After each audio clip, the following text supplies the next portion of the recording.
Tu as déjà remarqué quelque chose d'étrange sur les bétonnières? Ces camions coincés dans les embouteillages. Leur cuve tourne, tout le temps, même au feu rouge, même à l'arrêt complet.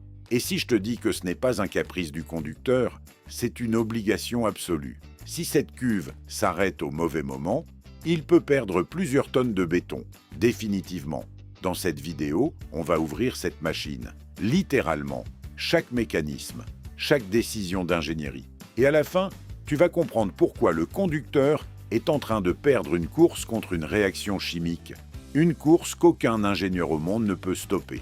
Première chose à comprendre, le béton, ce n'est pas juste de la poudre grise mélangée avec de l'eau, c'est un mélange très précis de 4 ingrédients.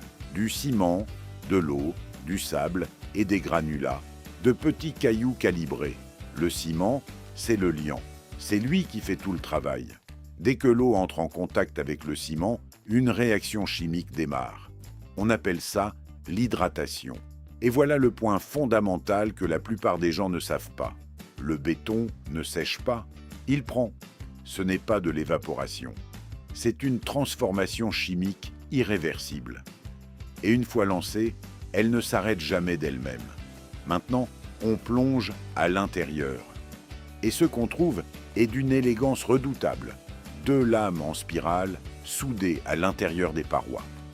On appelle ça des hélices hélicoïdales, des vis d'Archimède géantes. Et leur génie, c'est leur double fonction. Quand la cuve tourne dans le sens horaire, les hélices font remonter le béton, le soulèvent, le replient sur lui-même. C'est le mélange. Les granulats restent répartis uniformément. Le béton ne se sépare pas. Maintenant, le conducteur inverse la rotation. Sens anti-horaire. Les mêmes hélices font exactement l'inverse. Elles poussent le béton vers le bas, vers la bouche de la cuve. Le béton sort, proprement, sans résidus. 2 directions, 2 fonctions totalement opposées. 0 pièce supplémentaire, juste la physique d'une spirale. Mais qui fait tourner cette cuve? Et là, première surprise, ce n'est pas un moteur électrique, c'est un système hydraulique. Le moteur diesel du camion entraîne une pompe. Cette pompe génère une pression dans de l'huile hydraulique et cette huile, sous pression, fait tourner un moteur dédié qui, lui, fait tourner la cuve. Pourquoi ce détour? Parce que l'hydraulique permet un contrôle très fin de la vitesse. Et la vitesse, ça change tout. Pendant le transport, 1 à 2 tours par minute, juste assez pour maintenir l'homogénéité. Pendant le mélange actif, jusqu'à 18 tours par minute. Trop vite, et la chaleur générée accélère la réaction chimique. Le béton prend plus vite. Trop lent, et les granulats commencent à se déposer au fond. Le béton se sépare. Il devient inutilisable. L'hydraulique, c'est le chef d'orchestre invisible de cette machine. Rembobinons. Comment le béton arrive-t-il dans la cuve? Tout commence dans une centrale à béton, une usine dédiée. Les 4 ingrédients sont pesés au gramme. Les proportions, c'est de la science pure. Le rapport eau sur ciment est particulièrement critique. Trop d'eau. Le béton sera facile à travailler, mais perdra en résistance. Pas assez. Il sera dur, peu maniable et risque de se bloquer.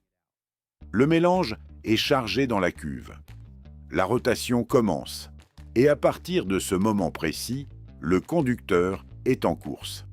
Le béton frais a une durée de vie. En général, 90 minutes. Parfois, un peu plus avec des adjuvants chimiques retardateurs. Mais en conditions normales, 90 minutes. Au-delà, la réaction a trop avancé. Le béton est trop rigide pour être coulé. Il ne peut plus prendre la forme du coffrage. Il ne peut plus être utilisé. Et ces 90 minutes, elles ne comptent pas seulement le trajet. Elles incluent le chargement à la centrale, les bouchons, l'attente sur le chantier. Parce que oui, une bétonnière peut attendre 20-30 minutes qu'on la reçoive. Chaque minute compte, le conducteur le sait. Il a une fiche, 1 heure de départ, 1 heure limite de déchargement. Et dans les cas extrêmes, si le délai est largement dépassé, si la rotation s'arrête trop longtemps, le béton peut durcir à l'intérieur même de la cuve.